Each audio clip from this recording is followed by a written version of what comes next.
This Sunday we return to the ordinary time of the year, to the green vestments. We have been celebrating so many solemnities, the solemnity of Easter, with the Easter season, Pentecost, then the mysteries of the Holy Trinity and the Corpus Christi last Sunday, and now we are back to the rhythm. Our prayers yield to the rhythm of the common, the usual, what we call the ordinary time of the year. And as we begin this time, the scripture comes to us from what we call the missionary discourse from the Gospel of Matthew. Jesus gathering his 12 apostles and giving them instructions about their mission and also the possible challenges that they might face while living out that mission.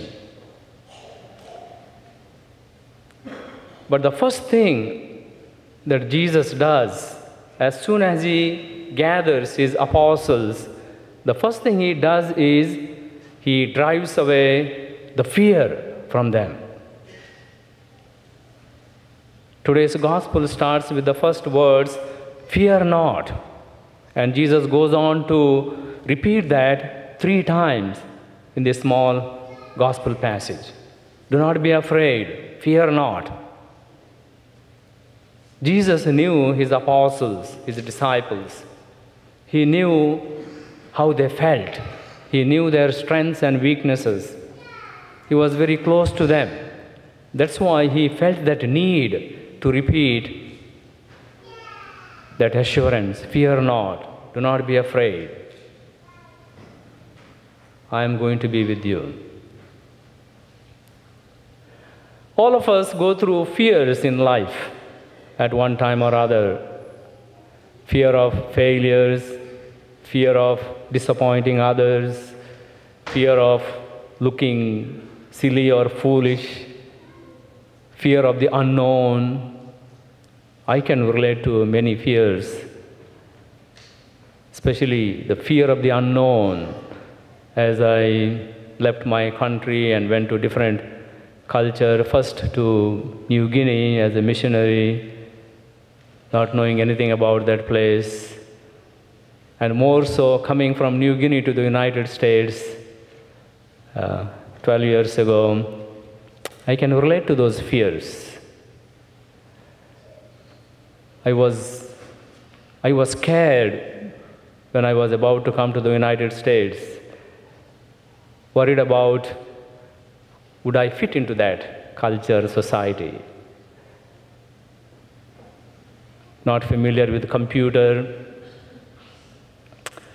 food, hamburgers, barbecue. I had only heard but never seen or tasted. How would I cook that? Driving, people would say that Americans drive on the wrong side of the road, or so I thought. Or even, what would I preach to all the, well-educated people? How would I preach? What would I say?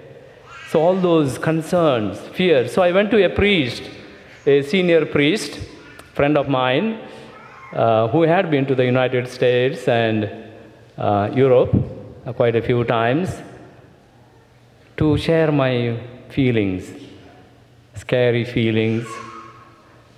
And he gave me a wonderful piece of advice.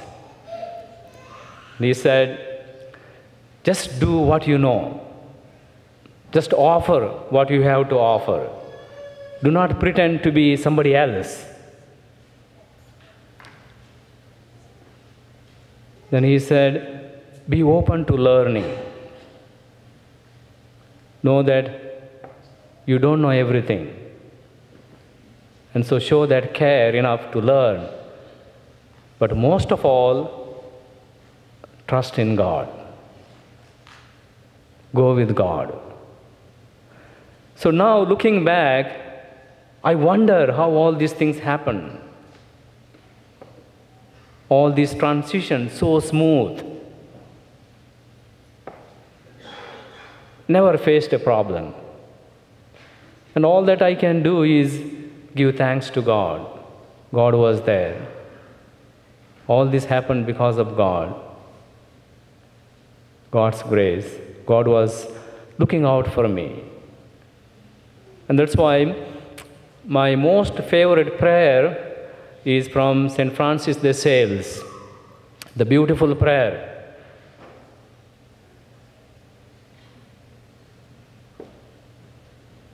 Do not worry about tomorrow, because the same loving God who cares for you today will also care for you tomorrow and every day. Either He will shield you from sufferings, or He will give you unfailing strength to bear it. So be at peace and put aside all your anxious thoughts and imaginations. Beautiful prayer. I want you to learn that by heart and recite that whenever you go through these anxious moments and feelings.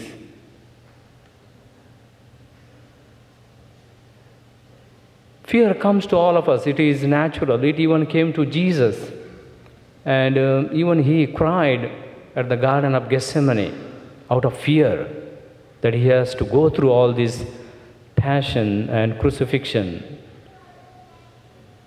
But He did not allow His fear to cripple. Rather, His fear, His anxious moments brought Him back or brought closer to God, His Father. The same thing with us. It is, if you look at all these heroic people in our faith, the martyrs, the saints, how did they go through all this? Because they had prayer as their companion. They had sacramental grace as their companion, which reminded them, which made them aware of God's presence, that God is walking with them through these fears and anxieties. That's why they were able to conquer those. And the fears, challenges, empower them rather than crippling them. And this is how Jesus invites us to face our challenges, our fears, by handing them over to Him. That's why He says, repeats, fear not, do not be afraid.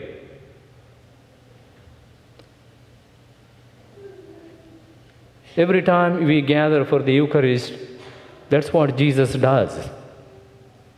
To strengthen us, He feeds us. He Himself comes to us in the form of bread and wine as our holy nourishment. So today let us open our hearts and minds. Let us welcome Him. Let us be strengthened by His presence, not just today, but every day, knowing that Jesus is going to walk with us, more so in times of fears, anxieties.